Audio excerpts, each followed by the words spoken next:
आगे चलो। नमस्कार किसान साथियों, आपके अपने YouTube channel farming with DP में बहुत बहुत स्वागत करते हैं। जैसा कि आज हम कपास की फील्ड में खड़े हैं किथूर में, तो जैसे कि इस कपास में किस समय पर कौन कौन सी डिजीज़ आती है,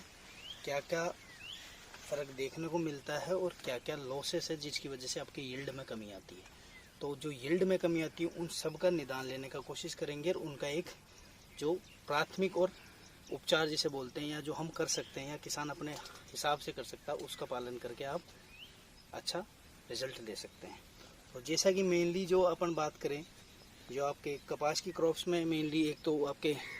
वाइट फ्लाई हो गया या थ्रिप्स वगैरह हो गया, इसके अलावा जैसे मेनली आपके जो मच्छर सकिंग पेस्ट है उनका अटैक आता है, जिसकी वजह से आपके एक तो मोज़ेक वायरस के सिम्टम्स देखने को मिलते हैं। तो इनको कैसे कंट्रोल करना चाहिए, तो अगर जैसे कि बात करें इसके अलावा जैसे कि बहुत से आपके फंगल डिजीज़ होगी, जैसे एंथ्रेनोज डिजीज़ एक बहुत ज़्यादा भयंकर रूप से आपके कपास की यील्ड में कमी करती है। तो उस एंथ्रेनोज डिजीज़ को आप कैसे कंट्रोल कर सकते हो, इसके ऊपर भी अपन को थोड़ा सोचना या निवारण लेने की ज़रूरत है। तो जैसा कि मैंने आपको बताया कि जो आपके जितने भी सकिंग पेस्ट है, जैसे कि वाइट फ्लाई हो गया, एफिड हो गया और मेनली कॉटन जैसिड, ये आपकी क्रॉप्स को किस प्रकार से अटैक करते हैं। ये एक्चुअली आपके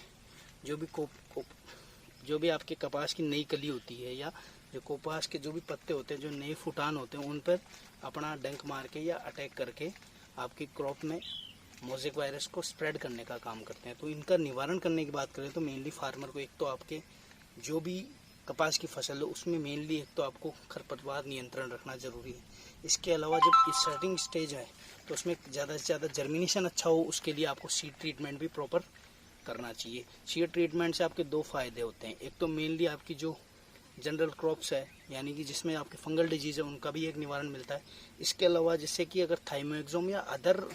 जो सिस्टमेटिक इंसेक्टिसाइड जो सीड ट्रीटमेंट में यूज़ किए जाते हैं वो एक्चुअली आपके जो वायरस स्प्रेड होता है उसके अटैक को कम करने का प्रयास करते हैं। इसके अलावा जैसे फार्मर को जो अपना खेत है उसमें खरपतवारों का निवारण रखना जरूरी है, क्योंकि खरपतवार ही एक ऐसी चीज़ है जो आपके खेत में जो भी कीड़े हो गए या आपके थ्रिप्स हो गए, एफिड हो गए, जेसिड हो गए, इनको एक वातावरण देने का काम करते हैं। इसके अलावा जैसे अगर हम बात करें, हमने बात की एंथ्रेनोज डिजीज़ की, तो उसको सिम्टम्स की बात करें तो आपको इसके पत्ते के ऊपर आप बिल्कुल आपको ब्लैक कलर के डॉट्स बनने में दिखने लगेंगे। और उन सिम्टम्स को अगर कंट्रोल करना चाहे तो आप स्टार्टिंग स्टेज में फार्मर जो भी आपके कार्बेंडाजिम मैनकोजेब हो गया, इसके अलावा कॉपर के बहुत से सेगमेंट्स हो गए, उनको यूज़ करके आप कंट्रोल कर सकते हैं। इसके अलावा अगर ज़्यादा वर्थ स्टेज में आ गया तो आप एजोक्सिड टेबुकोनाजोल भी दे सकते हो। इसके अलावा जैसे आप पायरोक्लोस्ट्रोबिन हो गया और उसके साथ में मैनकोजेब का कॉम्बिनेशन, या फिर मेटिराम प्लस पायरोक्लोस्ट्रोबिन भी, जो कि आपके किसी कंपनी का कैब्रियोटॉप के नाम से आता है या अदर कंपनी के अदर प्रोडक्ट के नाम से आता है, उनको देकर आप क्रॉप्स में अच्छे लॉसेस को कम कर सकते हैं और अच्छा उत्पादन ले सकते हैं। धन्यवाद।